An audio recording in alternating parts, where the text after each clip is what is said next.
In this video, we'll deploy CodeServer from the Cuemby Marketplace quickly and easily. CodeServer is essentially Visual Studio Code in your browser, allowing you to program, edit files, and work on your project from anywhere. Without requiring a full local installation, it also allows you to use extensions and access the remote environment via the web. We'll start by selecting the project, the location, the resources for the instance, and setting a default password for the CodeServer service.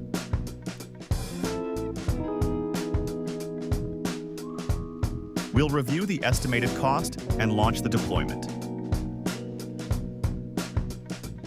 Once the virtual machine is created, Cuemby automatically begins provisioning the environment, preparing everything necessary to get the service up and running. When the process is complete, we can verify that the instance is operational and connect to the environment. This gives us a development space accessible from the browser. CodeServer is specifically designed to run a VS Code experience on a Linux server and be accessed via the web.